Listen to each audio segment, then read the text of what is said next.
Praise the Lord. आज की सुबह के लिए प्रभु यीशु मसीह का धन्यवाद हो कि परमेश्वर ने अनुग्रह दिया उसकी महिमा करने के लिए। प्यारो, एक बहुत महत्वपूर्ण विषय पर परमेश्वर के वचन से हम लोग बात करेंगे। जी हाँ, आज हमारा मुख्य विषय है, क्या होता है जब एक पुरुष प्रार्थना करता है। जी हाँ, क्या होता है जब एक पुरुष प्रार्थना करता है। पुरुषों की प्रार्थना के विषय में आज प्रभु के वचन से हम लोग बात करेंगे। अब इसका यह मतलब नहीं कि यह वचन स्त्रियों के लिए नहीं है, यह सबके लिए है। पर एक विशेष घटक या विशेष बातें हमें समझना जरूरी है कि कैसे पुरुषों की प्रार्थना काम करती है और पुरुषों की प्रार्थना कितनी प्रभावशाली होना चाहिए। दरअसल पुरुषों की प्रार्थना के बारे में जब मैं बात कर रहा हूं तो बहुत कम ऐसे लोग पाए जाते हैं, ऐसे पुरुष कम पाए जाते हैं जो प्रार्थना में रहते हैं, प्रार्थना करते हैं। पर आज ये वचन के द्वारा यदि आपकी आत्मिक बुद्धि खुल जाए तो निश्चय बहुत ही बड़े मिरेकल, चमत्कार आप अपने जीवनों में, परिवारों में देख पाओगे परमेश्वर की महिमाओं। प्यारो, जब मैं पुरुषों की बात कर रहा हूं तो पुरुषों से मैं बात बताना चाहता हूं कि पुरुषों ने कहा था प्रभु यीशु से, प्रभु हमें प्रार्थना करना सीखा। प्रभु यीशु मसीह के वे शिष्य थे, वे पुरुष थे और उन्होंने कहा प्रभु में प्रार्थना करना सीखा और यीशु ने उन्हें प्रार्थना करना सिखाया। हालांकि महिलाओं के बारे में बहुत सारे अलग अलग बातें हैं, लेकिन यहां वे पुरुष में फोकस पुरुषों पे कर रहा हूं। पुरुषों ने कहा कि प्रभु हमें प्रार्थना करना सीखा और प्रभु ने उनको प्रार्थना सिखाई। हे हमारे पिता, जो हम प्रार्थना करते, प्रभु की सिखाई प्रार्थना। दरअसल वो प्रार्थना प्रभु यीशु मसीह ने उन शिष्यों को, पुरुषों को सिखाई थी। जी हां, क्योंकि उनकी एक इच्छा थी, प्यास थी कि प्रभु हमें प्रार्थना सिखाए। पुरुषों का बड़ा महत्व है बाइबल में। हम देखते हैं पूरी बाइबल में परमेश्वर को प्रसन्न करने वाले सबसे ज्यादा पुरुष थे, सबसे ज्यादा। पूरी आप उत्पत्ति से लेके प्रकाशित वाक्य तक जब आप पढ़ लेते हो तो आपको महिलाएं मिलेगी, लेकिन पुरुष बहुत सारे मिलेंगे, बहुत ज्यादा मिलेंगे कि जिन्होंने परमेश्वर को प्रसन्न किया, परमेश्वर उनके जीवन से प्रसन्न हुआ और परमेश्वर ने उनका इस्तेमाल किया अपनी सेवा के लिए और अपनी महिमा के लिए। उनके द्वारा बड़े बड़े चिन्ह और चमत्कार उन पुरुषों के द्वारा किए। आज भी ऐसा होना चाहिए। आज भी पुरुषों का एक ग्रुप होना चाहिए। पुरुषों ने कहना है प्रभु हमें प्रार्थना सिखाइए। आज भी पुरुषों के ऐसे समूह होना चाहिए जो परमेश्वर को प्रसन्न करने वाले बने। पर क्या ऐसा हो रहा है आपके कलीसिया में, आपके आसपास में, आपके क्षेत्र में? क्या ऐसा हो रहा है कि सामान्य गृहस्थ पुरुष जो होते हैं, क्या वे प्रार्थना में और आत्मिक जीवन में इतने ज्यादा परिपक्व है? आज के पुरुषों का उत्साह तो कुछ और ही बातों के लिए, जैसे कि क्रिकेट या फुटबॉल जैसे ऐसे मैच के लिए वो बहुत दीवाने होते हैं। उनकी उत्सुकता देखने से बनती है, बहुत उत्सुकता होती है। तमाम पुरुषों की बात कर रहा हूं मैं। वे क्रिकेट, फुटबॉल और भी बहुत सारे गेम्स होते हैं जिसके विषय में बहुत आतुर होते हैं और बहुत अति उत्साही होते हैं। कई बार पुरुषों को देखा जाता है शेयर मार्केट में पैसा लगाना, पैसा निकालना, इन बातों में चर्चा करते हुए, और उनका उत्साह और रात और दिन वो सब चेक करते रहते हैं। वहां उनका उत्साह दिखाई पड़ता है। कई पुरुषों का उत्साह राजनीति में दिखाई पड़ता है। वे राजनीतिक बातों में इतने ज्यादा अग्रेसिव होते हैं या इतने ज्यादा उत्साही होते हैं कि उन्हें लगता है कि मैं ही इस देश का नेता हूं। ऐसे बहुत सारे काम हैं जो जिनमें वो मगन है, उत्साहित है। लेकिन अगर मैं बताना चाहूं तो ऐसा उत्साह परिवार और आत्मिक जगत में नहीं देखा जाता। ऐसा उत्साह उनका प्रार्थना में और परमेश्वर की सेवा में नहीं देखा जाता। बहुत गिने चुने पुरुष है। महिलाओं की तो हमारे पास बहुत भीड़ है। प्रत्येक चर्च में, बहुत सारे चर्चेस में विजिट किया, बहुत सारे चर्चेस में गया और मुझे तब पता चला कि महिलाओं का समूह सबसे ज्यादा है। प्रार्थनाशील महिलाएं, पावरफुल महिलाएं हैं, लेकिन पुरुष बहुत थोड़े होते हैं, बहुत कम होते हैं। हर दूसरी महिला की यह शिकायत है कि मेरा पति प्रार्थना नहीं करता, मेरा पिता जो है वो प्रभु में इतने परिपक्व नहीं है। ऐसी बहुत सारे लोगों की शिकायत है मेरे प्यारों, क्योंकि उनका उत्साह आत्मिक जगत में नहीं। हां, वो बराबर चर्च आ सकते हैं, दूसरे एक्टिविटी में भाग ले सकते हैं, लेकिन जहां मैं बात दुआ की कर रहा हूं, परमेश्वर की उपस्थिति की बात कर रहा हूं, परमेश्वर को प्रसन्न करने की बात कर रहा हूं, वो बड़े चमत्कार जो बाइबल में हुए थे आज हमारे परिवारों में होने की बात कर रहा हूं, वहां पुरुषों का उत्साह दिखाई नहीं पड़ता है, नहीं दिखाई पड़ रहा है। इसलिए प्रार्थना के नाम पे हमारे पुरुष कुछ भी काम नहीं करते, लेकिन प्रार्थना के नाम पे हमारी पत्नियां बड़ी प्रसिद्ध है। प्रार्थना के नाम पे हमारी माताएं बहुत प्रसिद्ध है। प्रार्थना के नाम पे हमारी दादी और नानी बहुत प्रसिद्ध है। जब भी प्रार्थना का ख्याल आता है, प्रार्थना की बातें आती है, प्रभु के विषय में कोई बातें आती है, तो महिलाएं सबसे सामने फ्रंट लाइन में खड़ी है। महिलाएं प्रार्थना योद्धा है। प्रार्थना करने के लिए, प्रार्थना की चीजों में आगे बढ़ने के लिए, चाहे परिवार के लिए प्रार्थना हो या अन्य चीजों के लिए प्रार्थना हो। आपके घरों में क्या होता है? पुरुष ज्यादा प्रार्थना करते हैं या महिलाएं ज्यादा प्रार्थना करती है? हमें समझना पड़ेगा इस बात को मेरे प्यारों। जबकि हम बाइबल में देखते हैं कि परमेश्वर ने पुरुषों को बहुत बड़े अधिकार दिए हैं और उनकी प्रार्थनाओं से बहुत अद्भुत से अद्भुत काम किए कर रहे हैं, परमेश्वर ने किया है। प्यारों, कई बार ऐसा है कि जब हम परिवारों के प्रति, पुरुषों की बात करो, परिवारों के प्रति उदासीनता होती है, हमारे घरों में प्रार्थना के प्रति उदासीनता रहती है और उसकी वजह से कई ऐसे बुरे परिणाम हमारे परिवार में आते हैं। कई ऐसी बुरी बातें हमारे फैमिली में, हमारे फाइनेंस में, हमारी चीजों में आ जाती है और उसके परिणाम निकलते। जब पुरुष प्रार्थना नहीं करते, जब पुरुष दुआओं में नहीं बैठते हैं, तब उसके परिणाम निकलते हैं। परिणाम निकलते हैं शाप।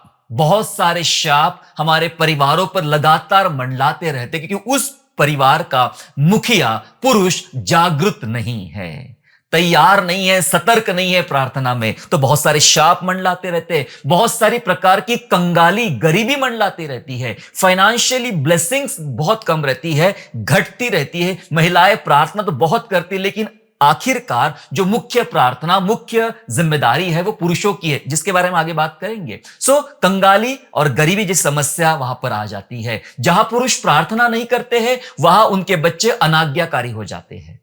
आप बच्चों में देख सकते हैं, वो अनाज्ञाकारी है, आज्ञा का पालन नहीं करेंगे, वे भी प्रभु में इतने परिपक्व नहीं होते हैं और वे भी अपने जीवन में अनाज्ञाकारी और बुरी बातों में आगे बढ़ते ही रहते हैं। जहां पुरुष प्रार्थना नहीं करते हैं, वहां परिवार में अशांति रहती है।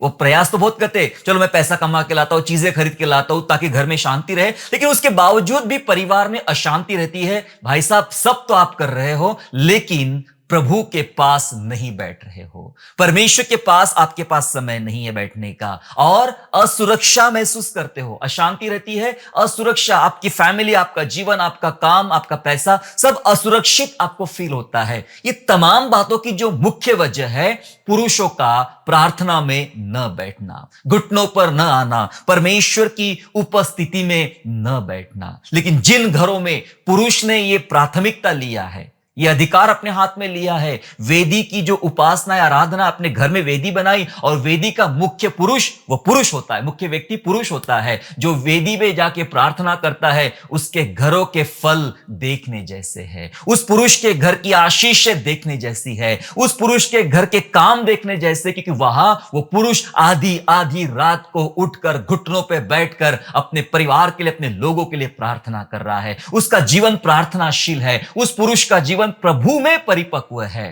प्यारो, ये सीन देखना है हमें प्रत्येक परिवारों में। पर संसार का प्रभाव इतना ज्यादा हो गया है कि आत्मिकता हमारे पुरुषों की घट गई है और दूसरी बातें जो है वो बहुत तेजी से बढ़ रही है। वचनों के साथ समझने का प्रयास करेंगे कि मैंने ऐसा क्यों कहा, कि क्या होता है जब एक पुरुष प्रार्थना करता है। चलो वचन पढ़ेंगे हम लोग, मेरे साथ निकालेंगे पहला तिमोथी और दूसरा अध्याय और वचन 8। First Timothy chapter 2 and verse 8, जहां लिखा है, सो मैं चाहता हूं कि हर जगह पुरुष बिना क्रोध और विवाद के पवित्र हाथों को उठाकर प्रार्थना किया करे। बाइबल में पुरुषों को आदेश दिया गया है, नया नियम की बात कर रहा हूं। पुरुषों को आदेश दिया गया है कि वे पवित्रता के साथ प्रार्थना करने को खड़े हो जाए। पुरुषों को आदेश है कि वे पवित्र हाथों के साथ पुरुष प्रार्थना करें। महिलाओं के लिए भी काम दिया, अलग काम है, पर पुरुषों को काम, क्योंकि आज हमारा विषय पुरुषों का है, जेंट्स का, पुरुषों का। जी हां, आपको प्रार्थना करने की जिम्मेदारी दी गई है, प्रार्थना करने का आदेश दिया है। हम पुरुषों को आदेश दिया है। प्यारो, याद रखें, प्रार्थना की जिम्मेदारी एक पति की है, प्रार्थना की जिम्मेदारी एक पिता की है।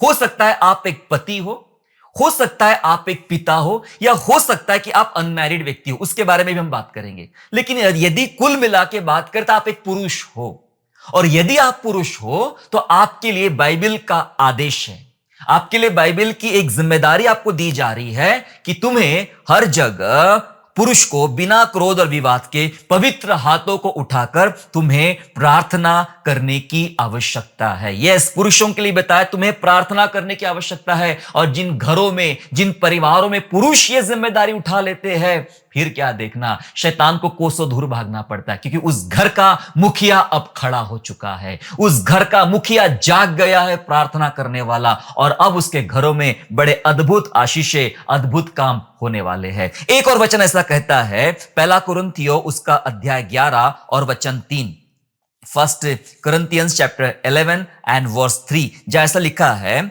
सो मैं चाहता हूं कि तुम यह जान लो कि हर एक पुरुष का सिर मसीह है, और स्त्री का सिर पुरुष है, और मसीह का सिर परमेश्वर है। लिखा है वचन में 3 व्यक्ति बताए हैं, एक स्त्री बताई है, एक पुरुष बताया, और मसीह यीशु बताया गया है। तो स्त्री का सिर कौन है? पुरुष। और वचन लिखा है कि स्त्रियों ने पुरुषों के अधीनता में रहना चाहिए, और रहती भी है, क्योंकि उसका सिर पुरुष है। वचन यह कहता है कि पुरुषों को स्त्री के लिए नहीं सिरजा गया है, स्त्रियों को पुरुषों के लिए सिरजा गया। इसका मतलब पुरुषों, जिम्मेदारी बड़ी है, जिम्मेदारी बड़ी है। आपके लिए महिलाओं को, स्त्रियों को सिरजा गया है, स्त्री को पुरुष के लिए सिरजा गया है। इसका यह मतलब है कि आपकी बहुत बड़ी जिम्मेदारी होगी। स्त्री के प्रति भी दुआ की जिम्मेदारी, प्रार्थना की जिम्मेदारी बहुत बड़ी है। लिखा है यहां पे, स्त्री का सिर पुरुष है, पुरुष का सिर मसीह है। जैसे स्त्री के बारे में बाइबल बात करती है, और हम भी चर्चा करते हैं कि स्त्री का सिर पुरुष है, तो उसने पुरुषों के अधीनता में रहना चाहिए, उसकी बात मानना चाहिए, उसका सब कुछ करना चाहिए। बहुत अच्छी बात है, बहुत अच्छी बात है, और बहुत सारे हमारी मसीह बहनें ऐसा करती भी है। लेकिन पुरुषों का क्या? पुरुषों के विषय में लिखा गया कि पुरुष का सिर मसीह है, तो सेम कंडीशन यहां पर भी लागू है। कैसे करना है? जैसे स्त्री पुरुष के अधीनता में रहती है, वैसे पुरुष ने मसीह के अधीनता में रहना है। मसीह के प्रति उसकी जिम्मेदारी ज्यादा होना चाहिए। मसीह मेरे से न्याय करेगा, मसीह मेरे इस विषय के बारे में बात करेगा कि मेरा सिर, मेरा सब कुछ, मेरा प्रथम, मेरा अधिकार, सब कुछ मसीह है। और मसीह का अधिकार लिखा गया है, मसीह का सिर परमेश्वर पिता है। जैसे प्रभु यीशु मसीह पिता के अधीनता में है, वैसे पुरुषों ने प्रभु यीशु मसीह के अधीनता में रहना है। हालेलुया। अधीनता में रहने का मतलब क्या है? अधीनता में रहने का मतलब वो प्रार्थना, वो परमेश्वर के साथ संगति, वो परमेश्वर के साथ चलना। जी हां, पुरुषों की जिम्मेदारी है मसीह के प्रति, मसीह के प्रति। अधिकतर पुरुष प्रार्थना नहीं करते। मैं जहां तक जानता हूं, जितने पुरुषों को जानता हूं, इतने सालों की सेवकाई में कर रहा हूं, और मैं जानता हूं कि अधिकतर पुरुष प्रार्थना नहीं करते हैं, प्रभु में इतने एक्टिव नहीं है। जो हमारी इवेंजलिस्ट है, पास्टर है, बस वही सब रहते हैं, लेकिन सामान्य पुरुष बिल्कुल भी नहीं रहते। और इस कारण परमेश्वर के राज्य में बढ़ोतरी में बहुत सारी कठिनाई आ रही है। महिलाएं तो प्रार्थना कर रही है, बहुत अच्छी बात है, इसमें कोई बुराई नहीं है, लेकिन पुरुषों की उतनी प्रभावशाली प्रार्थनाएं नहीं हो पा रही, पुरुषों का उतना योगदान परमेश्वर के राज्य में नहीं मिल पा रहा है। और इस कारण परमेश्वर के राज्य में बढ़ोतरी के लिए बहुत कठिनाइयों का सामना परमेश्वर का राज्य और परमेश्वर के सेवक कर रहे हैं। मेरे प्यारों, क्या होगा जब एक बार, या ये क्या होगा कि जब एक पुरुष प्रार्थना के लिए खड़ा हो जाएगा? एक पुरुष जब प्रार्थना करेगा तो परमेश्वर के राज्य में भी बहुत सारी चीजें आना शुरुआत हो जाएगी। प्यारो, बहुत महत्वपूर्ण विषय है तमाम पुरुषों के लिए। मैं आज जगाना चाहता हूं, यदि आप सो रहे हैं, यदि आप सुस्त हो गए हैं, मैं आपको जगाना चाहता हूं। यह आपकी जिम्मेदारी है, आपको आदेश दिया गया कि आपको प्रार्थना करना है। आपका जिम्मेदारी, आपका सिर मसीह यीशु है। हालेलुया। मैं आपको जगाना चाहता हूं इस वचन के माध्यम से। मैं आपको क्रिटिसाइज नहीं करना चाह रहा हूं, किसी पुरुषों को नीचा दिखाने का प्रयास नहीं कर रहा हूं, लेकिन प्रभु ने आपको चुना है, आपकी जिम्मेदारी आपको याद दिला रहा हूं। बस आप उठ जाइए, खड़े हो जाइए और देखिए कैसे अद्भुत काम परमेश्वर कलीसिया में और आपके परिवार में और आपके व्यक्तिगत जीवन में करता है, जब आपके पुरुष प्रार्थना करना शुरू कर देंगे। हालेलुया। प्यारो, हमें दुआ करना है। आप पिता हो या फिर पति हो, आपको दुआ करना है। मैं जब अपने परिवार के लिए दुआ करता हूं तो आधी रात को कई बार उठ जाता हूं, लगभग रोज आधी रात को उठ के मैं दुआ करता हूं। अपने परिवार को परमेश्वर के हाथों में, प्रभु के वेदी के पास लाता हूं। ये मेरी जिम्मेदारी है as a husband, as a father ये मेरी जिम्मेदारी है कि मैं अपने फैमिली के लिए, अपने परिवार के लिए परमेश्वर के हाथों में सौंपूं, एक एक बातों की तरफ मैं ध्यान दूं, एक एक बातों की जिम्मेदारी समझूं, ये सोचते हुए कि ये मेरी पत्नी की जिम्मेदारी नहीं, ये मेरी बेटी की जिम्मेदारी नहीं है, ये मेरी जिम्मेदारी, प्रार्थना मेरी जिम्मेदारी है। यदि फाइनेंस में प्रॉब्लम हो रही है, घर में प्रॉब्लम हो रही है, हेल्थ में प्रॉब्लम हो रही है, आत्मिक जीवन में प्रॉब्लम हो रही है, तो मुझे देखना है, मैं दुआ में लड़ूंगा, मैं घुटने टेकूंगा, मैं परमेश्वर के पास आंसुओं के साथ बैठूंगा, अपने परिवार को प्रभु के सामने उपस्थित करूंगा दुआओं में। यदि मैं ऐसा करता हूं तो परमेश्वर मुझे ब्लेस करेगा। यह परमेश्वर की योजना है और यह परमेश्वर की इच्छा है कि आप ऐसा करें। मैं एक दो बातें और बताना चाहता हूं जल्दी से आपके लिए कि क्या होता है जब एक पुरुष प्रार्थना करता है। मैंने बात किया एक पति की, मैंने बात किया एक पिता की। क्या होता है जब एक पिता या एक पति या एक साधारण पुरुष प्रार्थना करता है? हम सीख रहे हैं क्या होता है जब एक पुरुष प्रार्थना करता है। सबसे पहले बात करूंगा एक पति की, एक पति की बात करूंगा। जब एक पति प्रार्थना करता है तो क्या होता है, थोड़ा पति के बारे में बात करेंगे। जब एक पति प्रार्थना करता है तो क्या होता है? बाइबल में कौन से पति ने अपनी पत्नी के लिए प्रार्थना किया था?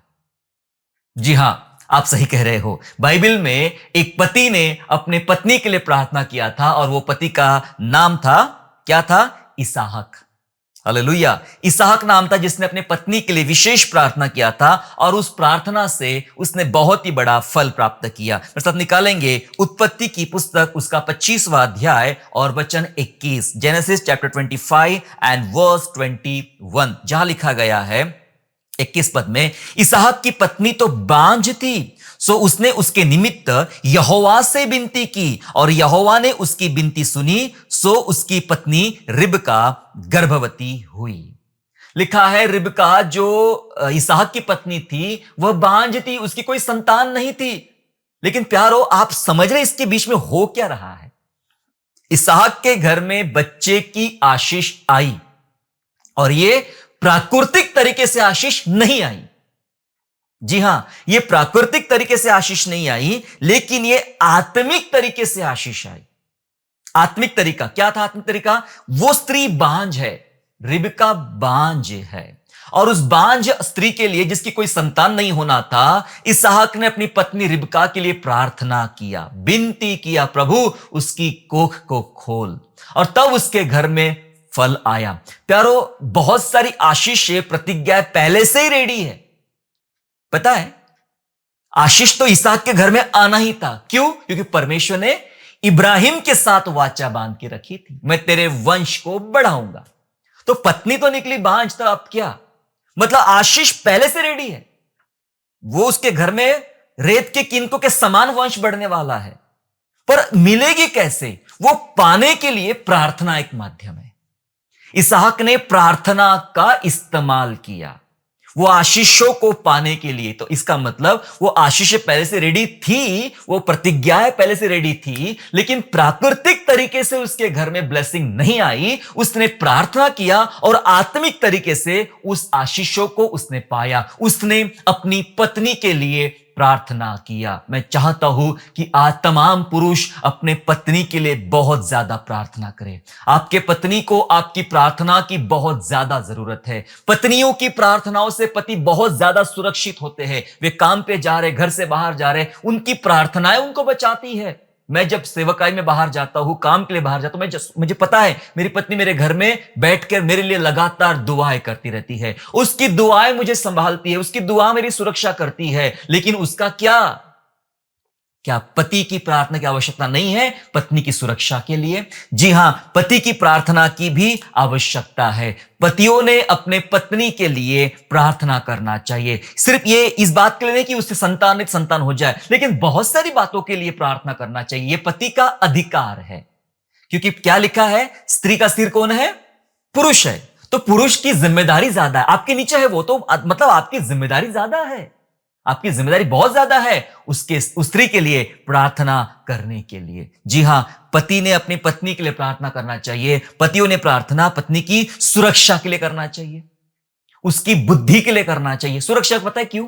क्योंकि जब तक आपकी घर की स्त्री सुरक्षित है, सभी बातों से, हेल्थ वाइज, अन्य बातों से सुरक्षित है, तो आप आपका जीवन खुश है। जिस दिन वो बीमार पड़ जाए, जिस दिन वो तकलीफ में आ जाए, जिस दिन वो समस्या में आ जाए, आप जानते क्या होगा आपके घर का हाल। बीच में मेरे घर में मेरी पत्नी की तबीयत खराब थी, 1 महीना हमारे घर में बहुत तकलीफ चली प्यारो, क्योंकि हमारे घर का जो मुख्य इंजन होता है घर को चलाने वाला, उसको प्रॉब्लम हो गई तो हम सब प्रॉब्लम में आ जाते हैं।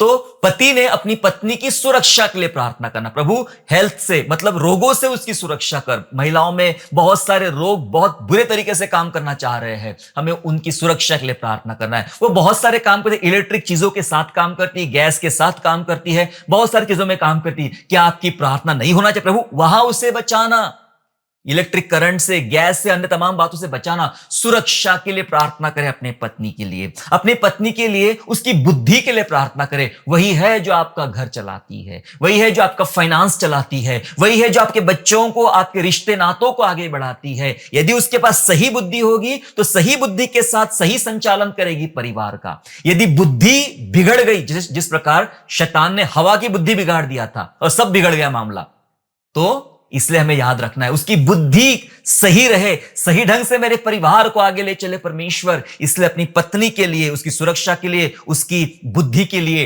प्रार्थना करने की आवश्यकता है मेरे प्यारों।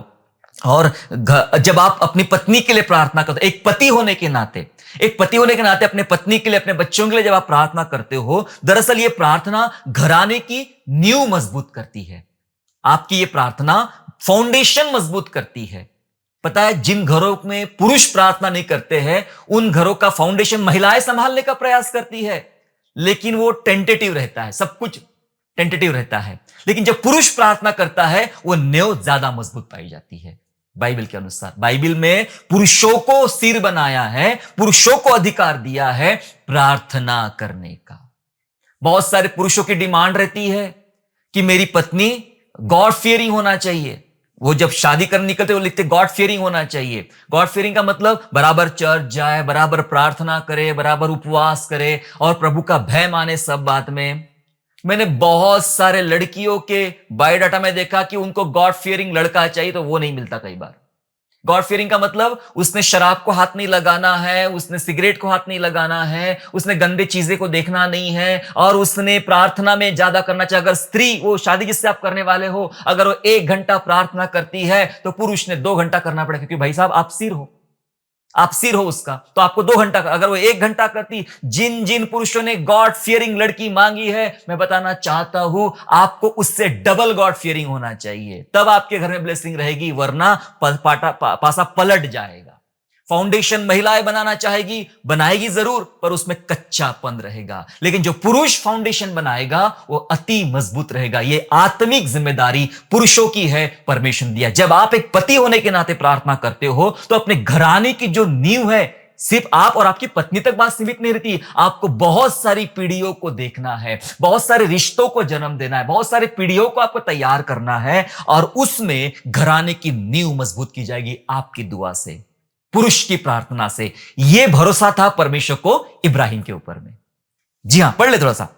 यह भरोसा परमेश्वर को इब्राहिम के ऊपर में था। उत्पत्ति 18 अध्याय और वचन 19 में, 18 के 19 में लिखा है, क्योंकि मैं जानता हूं कि वह अपने पुत्रों और परिवारों को जो उसके पीछे रह जाएंगे आज्ञा देगा कि वे यहोवा के मार्ग में अटल बने रहे और धर्म न्याय करते रहे, इसलिए कि जो कुछ यहोवा ने इब्राहिम के विषय में कहा है उसे पूरा करे। परमेश्वर को इब्राहिम पे पूरा भरोसा है कि इब्राहिम अपने पुत्रों को, अपने परिवार को, जो उसके पीछे रह जाएंगे, उनको सिखाएगा, उनको आज्ञा देगा कि यहोवा के मार्ग पे अटल रहे, धर्म में चले, न्याय में चले, वो करवाएगा। और इब्राहिम की सबसे अच्छी आदत थी प्रभु के सामने प्रार्थना करने की। वो सब चीजों के लिए बहुत ही अद्भुत ढंग से प्रार्थना करता था। कभी हम सीखेंगे अब्राहम की प्रार्थना का तरीका।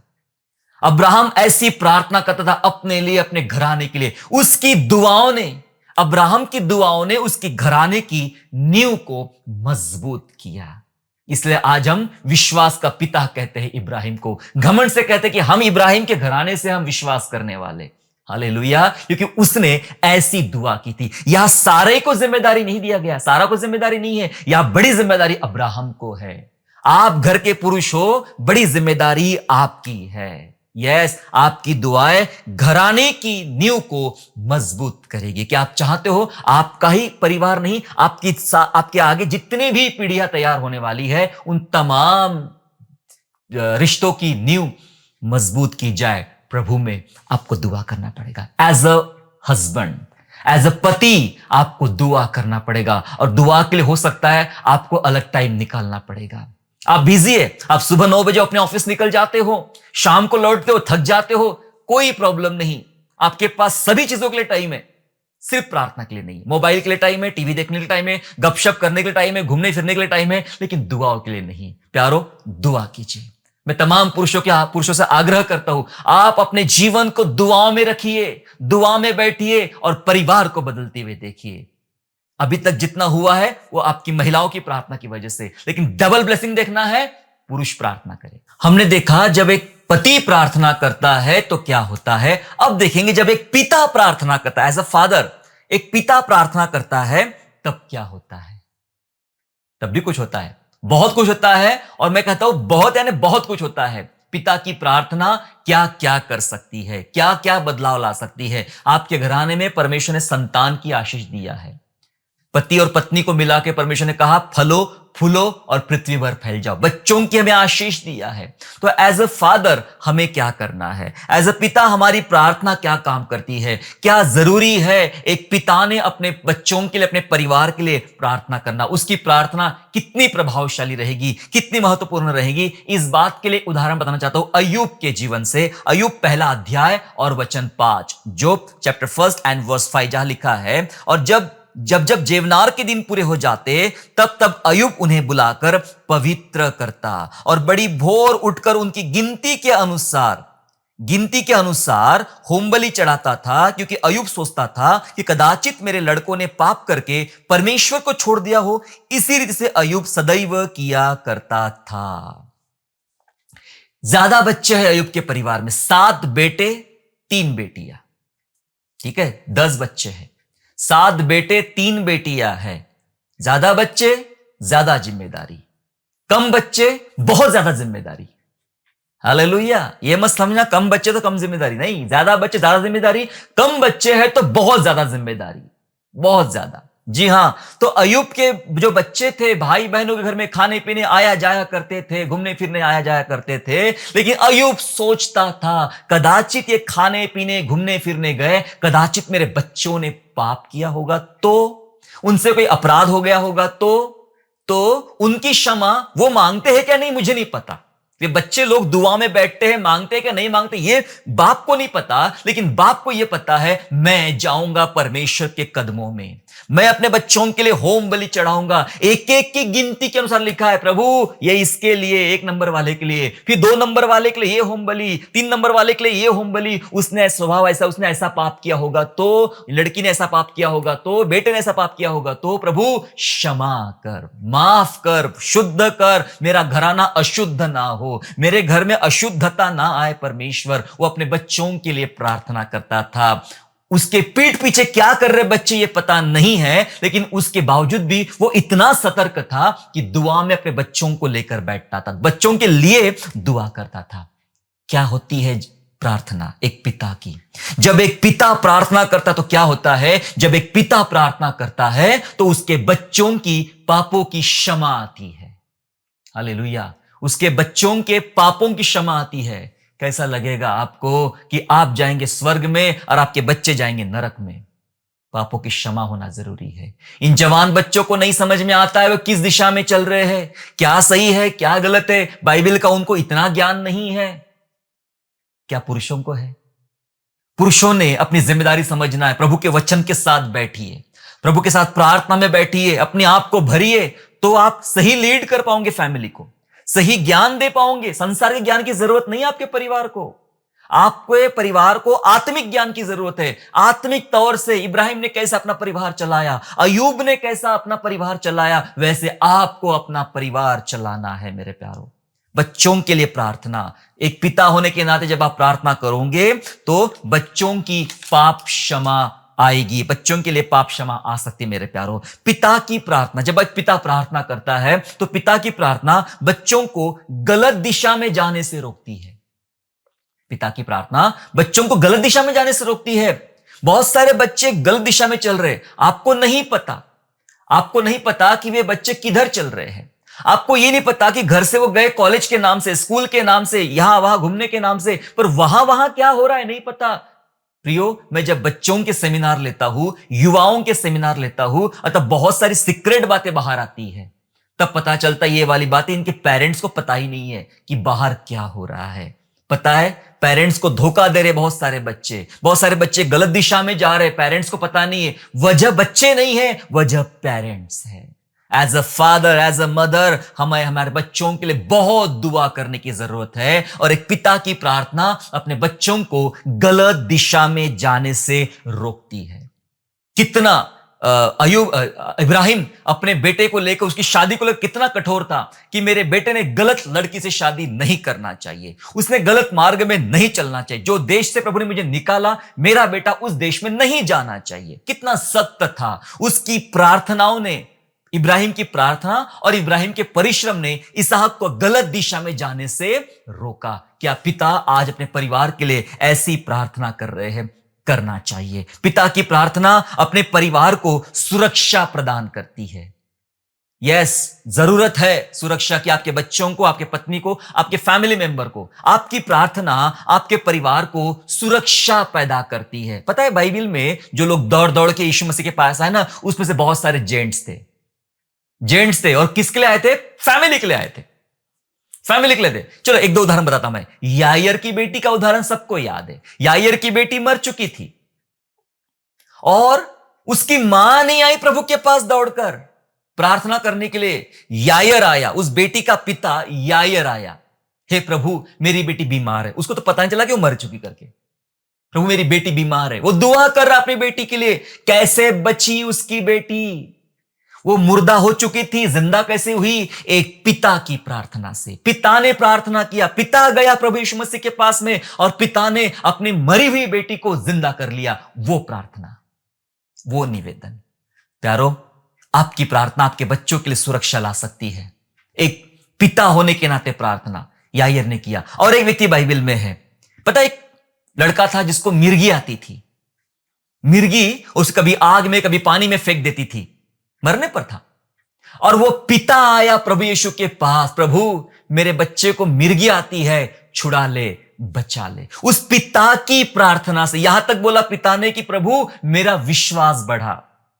अविश्वास था उसके अंदर थोड़ा, प्रभु ने बोला कि प्रभु ने उसको विश्वास बढ़ाया। उसने खुद ने कहा प्रभु मेरा विश्वास बढ़ा, और उसने इतना नम्र बना उस व्यक्ति, और वह व्यक्ति ने अपने बच्चे को बचा लिया। उसकी प्रार्थना ने उस बेटे को बचा लिया।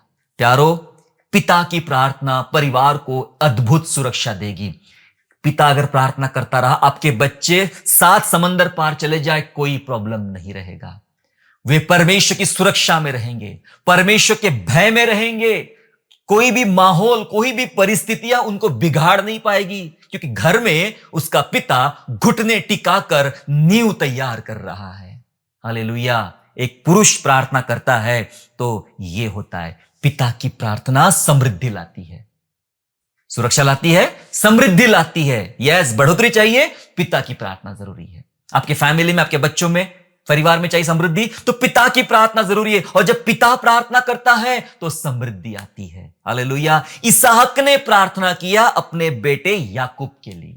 वो ब्लेसिंग दिया, याद है ना आपको? वो ब्लेसिंग दिया। वो ब्लेसिंग में ही बड़ी अद्भुत बात थी, वो संपन्नता छुपी थी याकूब के जीवन में। इसहाक ने प्रार्थना किया, इसलिए याकूब धनाढ्य पुरुष हो गया, पैसे वाला आदमी बन गया। इतने भेड़ बकरी, इतने जानवर, इतना पैसा किसी के पास नहीं था वो टाइम पे।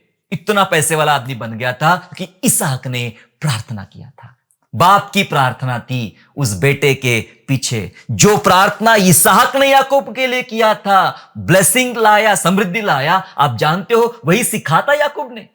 और याकूब की जब बारी आई उसके बच्चों को आशीष देने की, तो याकूब ने अपने बच्चों को ब्लेस किया। एक एक बच्चे के नामों नाम ब्लेसिंग दिया है याकूब ने। बाइबल पढ़ेगा समझ में आएगा आपको। और याकूब ने ऐसी समृद्धि लाया अपने परिवार में, अपने बच्चों में, अद्भुत तरीके से, क्योंकि याकूब की वैसी प्रार्थना थी, क्योंकि जैसी प्रार्थना कभी उसके पिता ने उसके लिए किया था। पिता की प्रार्थना है। पिता की प्रार्थनाएं अद्भुत चमत्कार लाती है। पिता की प्रार्थनाएं चमत्कार करती है। पिता की प्रार्थनाएं उसके घर में अद्भुत काम करती है। पति हो गया, पिता हो गया, अब कौन बचा है? अब वो जो ना पति है ना पिता है, अविवाहित है, किसी के भाई है, किसी के चाचा है, किसी के मामा है, किसी के दोस्त है, उसका क्या? बाइबल बात करती है अविवाहित युवा और अविवाहित पुरुषों के लिए बात करती कि उन्होंने प्रभु की खोज में लगे रहना चाहिए। जिम्मेदारी है, जिम्मेदारी दिया है प्रभु ने, तुम्हें प्रभु की खोज में लगे रहना चाहिए। संसार की खोज में मत लगो, यही करना है। यही करने से आपके घरों में चमत्कार आएंगे, घरों में आशीष आएंगी, जीवन में, भविष्य में, पीढ़ियों में ब्लेसिंग आएगी। प्रभु की खोज में रहना चाहिए। दानियल के बारे में, दानियल एक जवान पुरुष था, युवक था, लेकिन प्रभु की खोज में था। शद्रक मेशक अबेदनगो प्रभु की खोज में था। इनके पास टाइम था। दानियल के बारे में लिखा है, दानियल कोई संत नहीं था, दानियल कोई पास्टर नहीं था, लेकिन फिर भी अपनी आदत बनाया, उसने दिन में 3 बार दुआ करता था। आप कितनी बार करते हैं? जवान युवक की बात कर रहा हूं मैं, जवान युवाओं की, अविवाहित युवाओं की बात कर रहा हूं। दानियल 3 बार प्रार्थना करता था। क्या आप 2 बार कम से कम प्रार्थना करते? ढंग से, वो वाली नहीं, सुबह खाने वाली, रात को खाने वाली नहीं, पर्सनल प्रेयर, मनन की बात कर रहा हूं, करना चाहिए।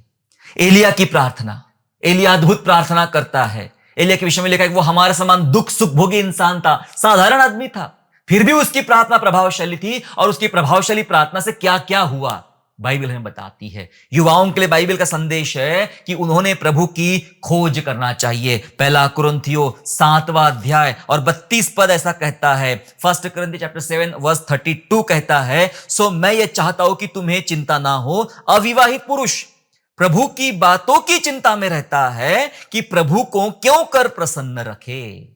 क्या जिम्मेदारी है, क्या काम है अविवाहित युवाओं का?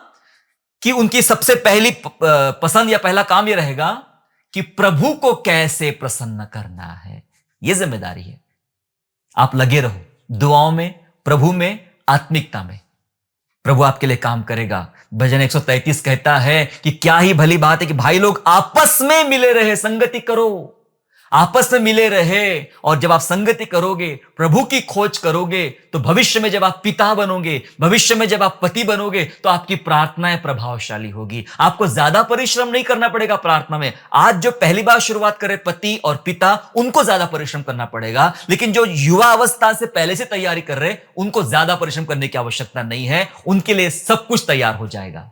सो आइए, हमने 3 विषयों के बारे में बात किया, पिता की प्रार्थना, पति की प्रार्थना, एक अविवाहित युवा की प्रार्थना, और हमने मुख्य विषय सीखा कि क्या होता है जब एक पुरुष प्रार्थना करता है। मैं पुरुषों को आज आह्वान देना चाहता हूं, अभी तक आपने अपने घुटने नहीं टेके हैं, अभी भी आप अर्ली मॉर्निंग नहीं उठते हो दुआ करने के लिए, आधी रात को नहीं उठते हो दुआ करने के लिए, दिन में कभी भी 1 घंटा निकाल के आप दुआ नहीं करते हो, तो आप बहुत बड़े कमजोरी में हो और शैतान के बहुत प्रिय शिकार आप बनने वाले हो। प्यारो, आओ अपने आप को सख्त करे, मजबूत करे दुआओं में, और देखे आपके फैमिली में क्या क्या अब होने वाला है। पिता प्रार्थना करेगा तो चमत्कार होगा। बहुत सारी बातें ऑलरेडी बता चुका हूं मैं आपको। चलिए हम लोग दुआ करें। जो आज ये निर्णय लेना चाहते मेरे साथ कि पुरुष, एज अ पुरुष आप प्रार्थना करोगे, पिता होने के नाते, पति होने के नाते, एक युवा होने के नाते आप प्रार्थना में बैठना चाहोगे, प्रभु की खोज में करना चाहोगे, प्रभु आपकी मदद करेगा। आइए प्रभु से मदद मांगे, सहायता मांगे, प्रार्थना करें। सर्वशक्तिमान प्रभु जी, हम धन्यवाद करते हैं आपके प्यार के लिए। आपके बच्चों ने पिता परमेश्वर वचन सुना है कि प्रभु पुरुषों ने प्रार्थना क्यों करना चाहिए और क्या होता है जब एक पुरुष प्रार्थना करेगा। मैं दुआ करता प्रभु तमाम पुरुषों के लिए पिता परमेश्वर, जो आज अपने परिवारों में बड़ा सुस्त जीवन जी रहे पिता राजा, प्रार्थना का जीवन नहीं है, आत्मिक जीवन नहीं है, जैसा होना चाहिए वैसा जीवन नहीं है। पवित्र आत्मा, हम आपकी मदद मांगते पिता उन सब के लिए। आइए प्रभु उनकी सहायता कीजिए, उन्हें आत्मिक बनाइए ताकि वे दुआ में बैठे, प्रभु के साथ समय बिताए और उनकी प्रार्थना इतनी प्रभावशाली बन जाए कि उनकी प्रार्थनाओं से उनके परिवारों में चमत्कार, जो प्रार्थना इब्राहिम ने अपने परिवार के लिए किया था, जो यहोशू कहता है कि मैं और मेरा घराना परमेश्वर की सेवा करेंगे, हालेलुया, जैसी प्रार्थना अय्यूब करता था अपने बच्चों के लिए, प्रभु वैसी प्रार्थना मेरे तमाम भाई लोग ये करने वाले बने। पवित्र आत्मा, आइए प्रभु इन सबको आशीष दीजिए, इन्हें मजबूत कीजिए ताकि अब से इनका जीवन प्रार्थना का जीवन हो जाए और इनकी प्रार्थनाएं एक बड़े परिवर्तन को, बड़े चमत्कार को उनके परिवार में, जीवन में और परिस्थिति में लेकर आए। धन्यवाद करते पिता, आशीर्वाद दे, अपनी महिमा कर। धन्यवाद स्तुति करते हैं उद्धारकर्ता प्रभु यीशु के नाम से प्रार्थना मांगते हैं, आमेन।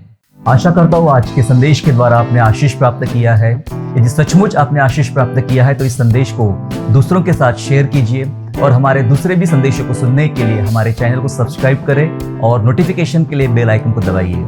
और हाँ, यीशु पर विश्वास करना ना छोड़े, वो आपको आशीषमय स्थानों की ओर आगे ले जाएगा। God bless you all.